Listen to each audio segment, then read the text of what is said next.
terasa menangis.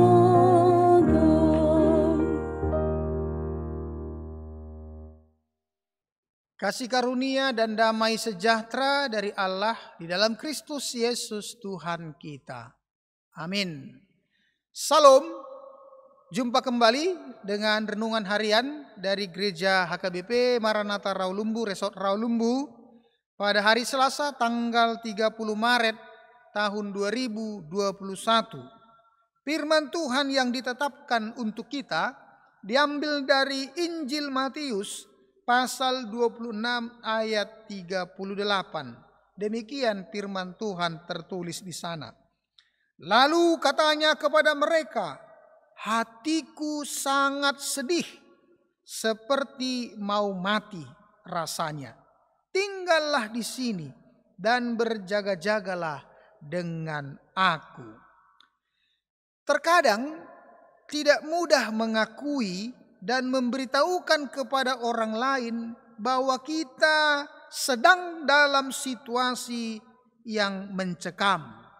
Situasi seperti di dalam beban yang sangat berat, sedih, bahkan sangat sedih, seperti mau mati. Apalagi bila seseorang itu punya jabatan, punya kedudukan, misalnya sebagai pemimpin, malu dong dia menyampaikan bebannya. Malu dong dia menyampaikan sesuatu kesedihan yang berat dalam kehidupannya. Karena kalau dia menyampaikan kepada orang lain akan mengatakan, kamu kan pemimpin, kamu punya jabatan, kamu punya kedudukan, kan kamu bisa mengatasi semua persoalanmu. Bagaimana lagi dengan anak buahnya atau orang-orang yang lebih rendah dari dirinya? Sejujurnya ibu bapak saudara-saudara, semua orang pasti memiliki beban atau persoalan di dalam kehidupan ini. Ada persoalan atau situasi yang mencekam. Jadi tidak perlu malu sebenarnya untuk menyampaikan atau memberitahukan kepada orang lain tentang situasi yang kita alami. Apalagi situasi yang sangat berat, kesedihan, atau bahkan perasaan getir, ketakutan yang sangat luar biasa. Karena itulah naluri kehidupan kita sebagai manusia.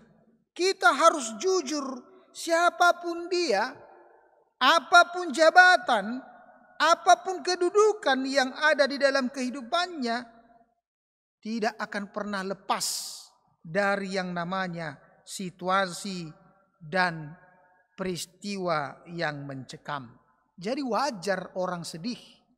Wajar sebenarnya orang sedang di dalam pergumulan yang berat atau situasi yang tidak menentu.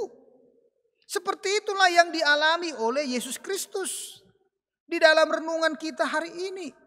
Walaupun Yesus itu adalah Mesias, walaupun Yesus itu adalah pemimpin di antara murid-muridnya, dan Yesus telah melakukan berbagai-bagai mujizat, tapi sebagai manusia yang penuh dengan kelemahan, di mana dia juga pernah mengalami perasaan sedih, dia juga pernah mengalami perasaan lapar, bahkan dia juga pernah mengalami situasi seperti naluri kita sebagai manusia, perasaan mau mati, seperti yang dikatakan di dalam renungan kita hari ini.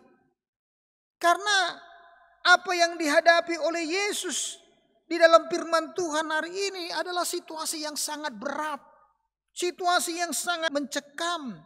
Getsemani itu adalah menjadi tolak ukur, titik berangkat di mana Yesus akan memasuki sebuah kejadian atau peristiwa di luar dari nalar manusia. Apa maksudnya di luar dari nalar manusia? Karena beban yang sangat berat itu, bahkan mungkin apa yang dialami oleh Yesus, kita belum pernah mengalami seperti itu. Ada kejadian-kejadian yang semakin memberikan beban di dalam diri Yesus. Contohnya ketika murid-muridnya diajak untuk bersama-sama, tapi murid-muridnya tidur. Disuruh untuk berjaga-jaga, tapi malah santai mereka seperti tidak ada persoalan.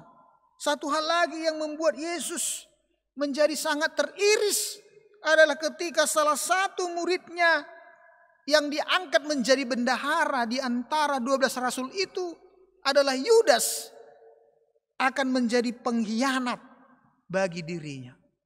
Cobalah ibu bapak saudara-saudara bayangkan orang yang dekat dengan kita sudah satu tempat tidur atau bahkan mungkin sudah sama tidurnya di satu tempat, makan bersama-sama, tapi dia menjadi pengkhianat di tengah-tengah komunitas itu. Betapa sedihnya lah orang yang dikhianati. Itulah yang dialami oleh Yesus Kristus di sini.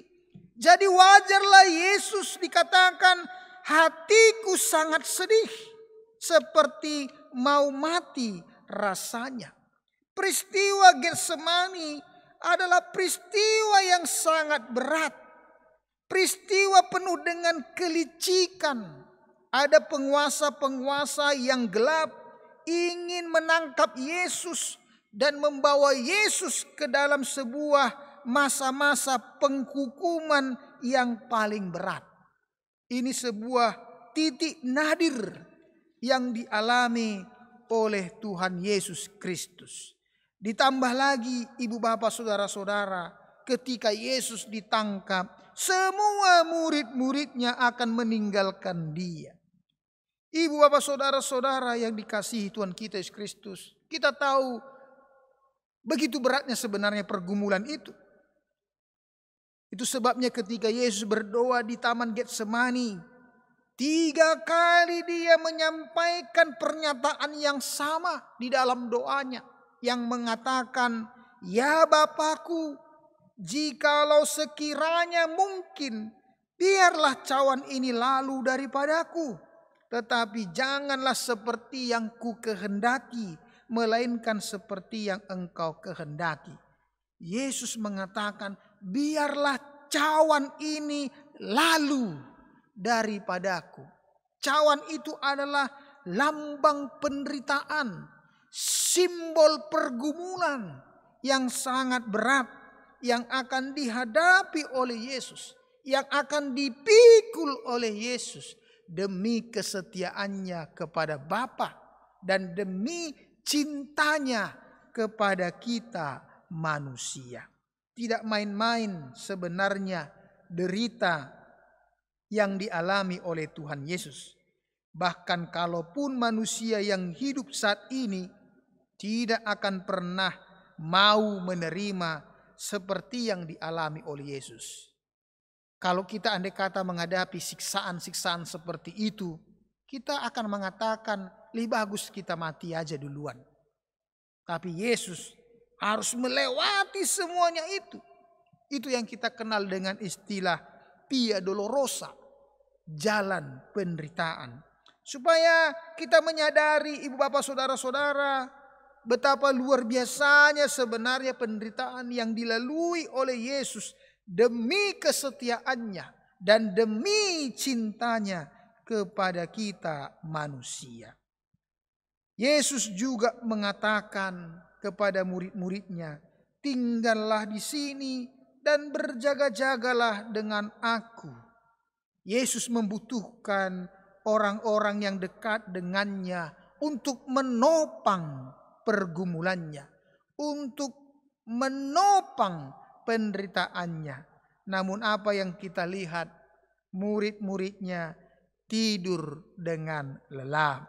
Sehingga Yesus seperti sendirian menanggung semua penderitaan ini.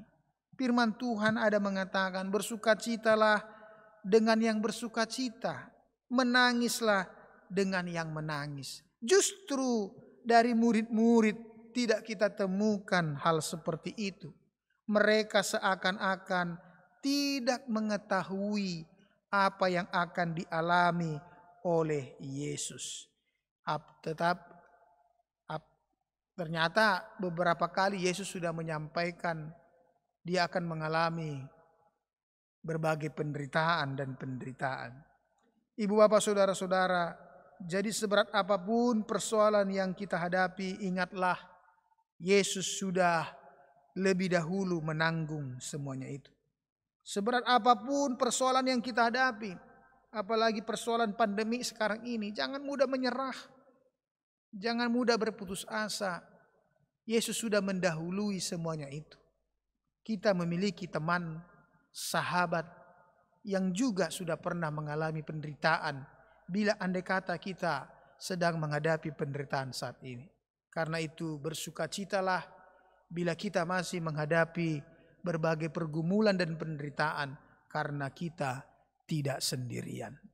Tuhan kiranya memberkati kita menjalani kehidupan kita ini. Amin. Mari kita berdoa. Terima kasih ya Tuhan, kami sudah mendengarkan firman-Mu. Ajarlah kami Tuhan untuk mengerti akan firman itu. Betapa Yesus pun pernah merasa sedih dan seperti ingin mati rasanya, karena begitu besarnya, beratnya pergumulan penderitaan yang dia hadapi. Namun walaupun berat penderitaan dan pergumulan itu, Tuhan tetap setia menanggung semuanya. Demi kesetiaannya kepada Bapa dan demi cintanya kepada kami manusia. Biarlah kami menyadari semuanya itu untuk tetap setia mengikut Yesus. Walaupun kami sedang menghadapi pergumulan, yakinkan kami bahwa kami bukan sendirian menghadapi pergumulan itu. Ada Yesus yang sudah pernah mengalaminya. Terima kasih ya Tuhan. Ini doa kami. Sertai kami dalam pekerjaan kami satu hari ini. Kasih karunia dan damai sejahtera di dalam Allah Bapa dan Anaknya Tuhan Yesus Kristus, serta penghiburan bersama dengan Roh Kudus. Amin.